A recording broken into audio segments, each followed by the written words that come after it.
Closing the circle we started in the last episode, in this video we will go through the second half of Schubert's Fifth Symphony. Hi, I'm Gianmaria Griglio, I'm a conductor and the composer, and welcome to this new episode of Conducting Pills, a series where we'll look into a classical piece or part of it and outline its structure and phrasing, orchestration and harmony with the occasional conducting tip. I want to take a second to thank all of my patrons and to remind you that on my Patreon page you can find the full episodes of Conducting Pills and the extra episode tackling technical aspects on top of the live sessions and many other patrons' perks. And now, let's begin. In the previous episode, we briefly touched on the Mozartian influences on Schubert's musical upbringing and the similarities that Mozart's G minor symphony, in particular, has with Schubert's Fifth. Well, if there was any more need for some proof in this respect, that would come with the third movement. Listen to the beginning of the two side by side. Here's Mozart.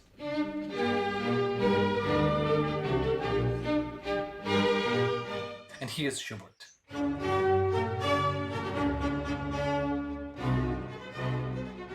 From the G minor key to the opening triad in arpeggio to the chromatism, the similarities are under everyone's eyes or ears, except for the tempo.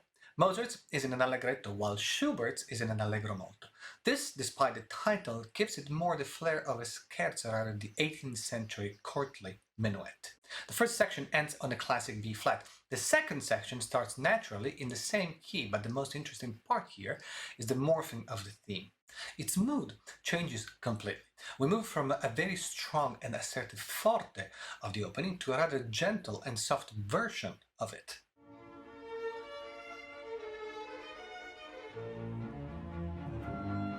The 4+4 bars, question and answer, go on a couple of times, moving down a third, to eventually land on a D major, preparing the reprise.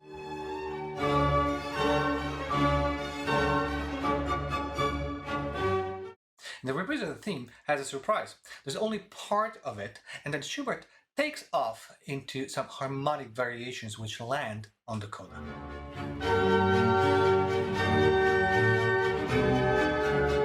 After which, there's a reprise of the last part of the theme. This is the same composing approach we've seen in the first movement and in Mozart.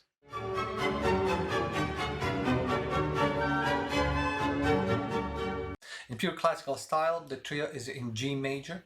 The musical material comes straight from the first theme we've heard, begins on the same note, and then reverses the arpeggio.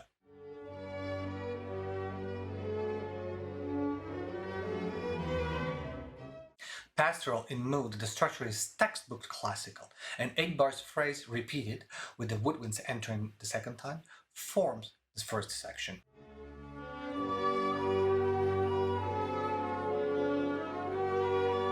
Another 16 bars give form to the middle section, while a repeat of the first 8 bars closes the trio, leading back to the minuet.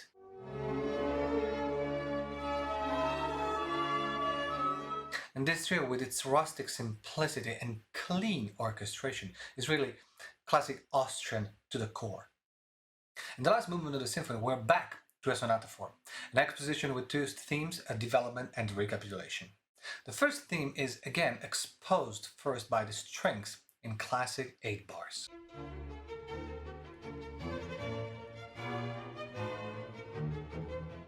And it is repeated with the woodwinds closing the first phrase.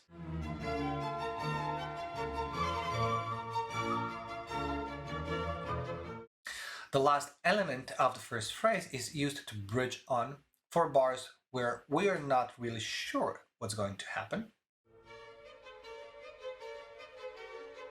And we enter a section where that very same element is bounced back and forth between strings and woodwinds.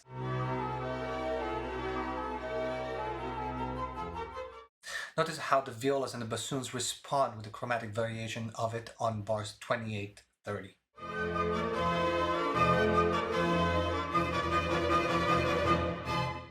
All of this leads us back to the first idea, which takes a different direction for a moment, only to close in on a first repeat.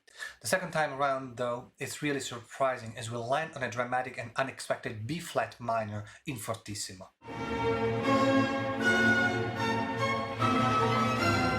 It's full of energy, so much so that it needs to be repeated entirely in F minor.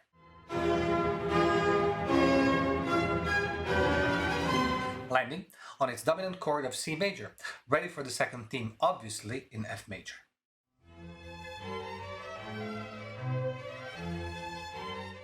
It's a classic theme in 4+4 bars, forming an 8+8 phrase.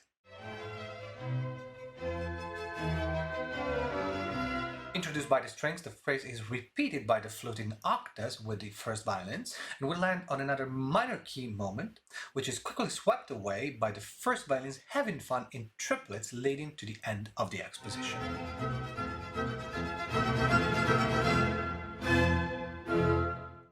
The key to this movement is small movements from the wrist, and you can drive it as clear and as fast as you want to.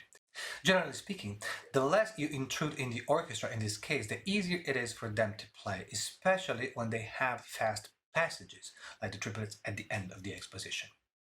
The development starts with the head of the theme in a more legato variant, and notice the echo between the low strings and the oboe.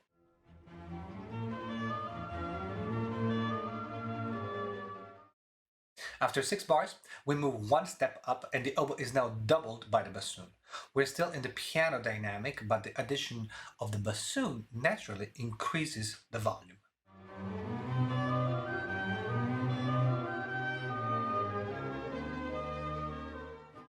In the southern forte, both bassoons now double the bass line while the echo is carried out by the violins in octaves. Look, it's always the same element. To the last part of that very same element is used to move on. First we hear it in the violins, and then in a question and answer section between bassoons, cellos, basses, and flute oboes.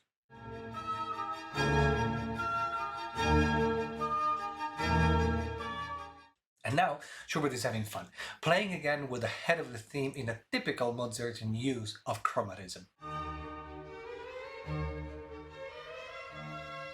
He indulges in it for quite a bit, till he finally reaches the Recapitulation, which, by the way, is textbook.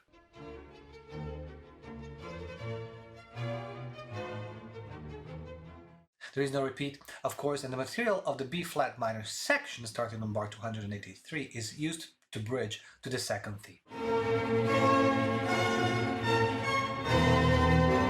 This is very similar to the process Mozart used in the first movement of his second Gianmaria symphony. Happy as it began, the movement joyfully ends this lovely and fresh work.